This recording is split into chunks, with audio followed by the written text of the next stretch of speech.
It should come as no surprise to you that I do a bunch of tracking, which means that nearly every single day of my fucking life, right, I'm dealing with footage like this that has trackers visible on the hand or the face or wherever it may be. And of course, one of the steps in the process of whatever I'm trying to do is removing those trackers or those markers. So I'm going to show you how to do that in a super concise way. Even though I've talked about this before, I don't think I've talked about like this super simple technique. So name of the game, these dots, how do we remove them? Well, before we remove them, first of all, we need to know where they are. In other words, we need to track them. This isn't a tracking tutorial, but I will give you a quick hint on how to track these quickly, or in general, any kind of dots like this. So first thing I do, I enable normalize. This makes it lighting invariant, the tracking, so even if shadows come about, or maybe there's highlights and the lighting changes, it will still track fine.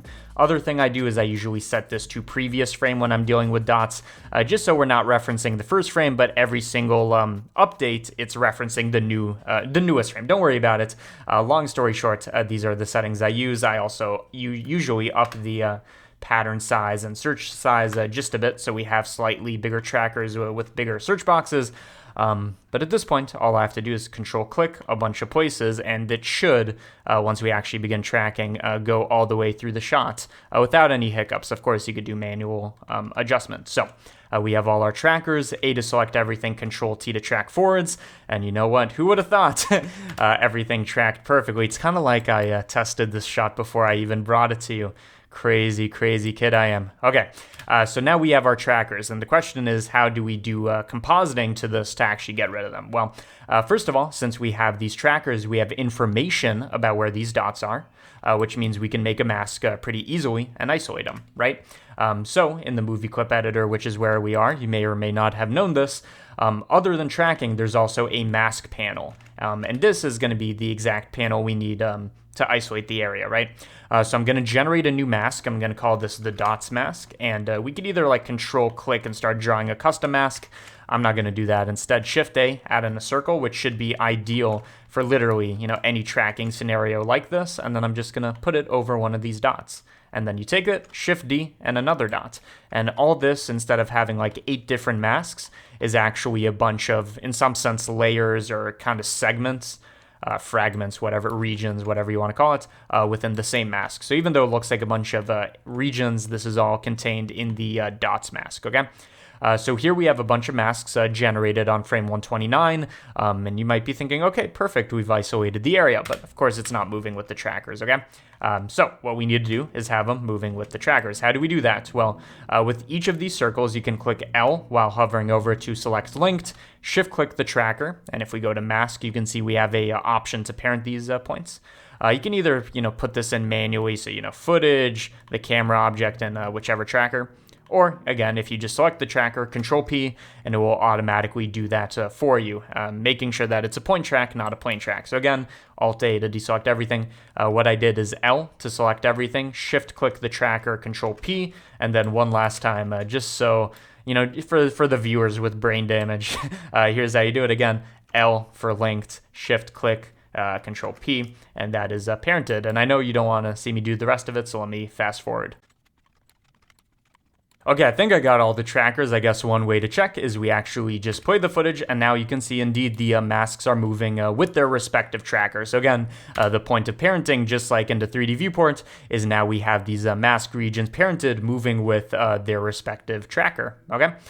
So this is actually the secret key for what we need for the compositing. So now we can just go to the compositing workspace, forget everything from before. This is where we live now. Forget your hopes and dreams. You want to be a doctor, an astronaut. Well, that's not going to happen if we can't escape this compositing workspace. Compositing workspace, make sure you have both a composite and a viewer node. This one's for what's being rendered. Viewer node is so we can see it. And then instead of render layers, what we're going to do is, since we're actually dealing with a movie clip, I'm just going to import in the original footage, okay? So once it actually updates, and make sure we're using the image, not the alpha, once it actually updates, you can see now we have the footage loaded. Everything should be correct. So I started it on frame 100 in my case. You probably didn't, but this footage also starts on frame 100 now. By the way, patrons get this footage, so maybe you can start on frame 100 too. Okay, anyways, so now we have this footage. It updates pretty slowly, whatever. How do we actually remove these? Well, first of all, let's import in our mask that we spent so much time working on. So I'm just going to select the dots mask, and we can view it. And one thing you may or may not notice, I guess it is fixed. You can see the mask is updating, but we do have the option for motion blur. Back in the day, or actually just a couple updates ago, if you did not enable motion blur, the mask would not have moved on its own. But either way, motion blur is actually very useful because because we know the motion of the masks, we can actually calculate motion blur on the fly. So I'm just going to bring down the shutter just so we get slightly kind of directionally blurred masks, okay? This is going to be useful. To get rid of the dots now, the core idea is since basically these are just kind of tiny features on a much larger, almost like red surface, and this applies to a whole bunch of scenarios, whether it's on paper, a wall, or whatever. If we were to blur this out, it would effectively hide these trackers. So I'm going to take the footage, send it through blurring, so the footage is being blurred, and this is what we're compositing and viewing, etc. And we can actually just up the amount of blur. So you just kind of keep increasing this number. And we just kind of keep going up until we can no longer make out the trackers. So something like 30 will probably be perfect, okay? So you can see where the trackers were. We kind of have sampled, in some sense, the skin texture, a blurred out version, and now the markers are no longer visible. So, of course, what we want to do is only have this kind of effect visible wherever we have our mask. So I'm going to put this in the foreground, the original non-blurred footage that hasn't gone through this in the background. So again, one version is the normal, the other version is the blurred, and where we distinguish them from each other is going to be through the mask. And you can see already this is a perfect result. You can't see where those trackers were. So this is the before and then the after. Although one thing to always make sure of is you always want to go to different frames just to make sure that we can't see those circles very visibly, because sometimes you will be able to. It seems pretty good. The first frames, I know my hand was tilted a bit.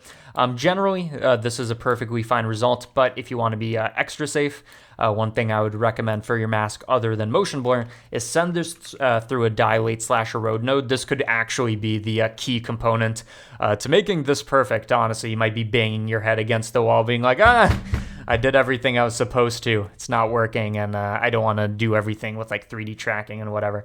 This is the secret key. You use the dilate and erode node. You set this to feather, pick a number like 10, and it's going to take our masks and soften them a bit.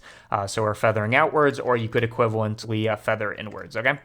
So this, I'm going to now connect to the factor. It's going to work just as before, but now with a tiny bit of blurring, okay? And again, any frame we go to, this works perfectly. So in any footage that you have a tracker, really all you have to do is track it, create the mask like we did in Parent It, do this compositing trick, and now, if we were to render this as a video, the export would, of course, not have the tracker. So there you go. This is kind of like the simplest case of tracker removal. There are harder scenarios where you need to kind of sample areas where blurring doesn't really work because we have a very well-defined pattern and you'd notice the blur. But this works for 90% of cases. So this file available on Patreon, including the original footage. Get that blend and all others with your patronage. Hundreds of blend files at this point, exclusive tutorials not posted to either channels. Those are Patreon exclusives. Early access for tutorials like this one was uploaded a day early. You could have seen it a day earlier than you did, but no, you didn't. I want to say thank you to all 600 some now patrons. I think we finally broke that 600 number. It's a big deal. I want to thank you guys for funding both of these channels.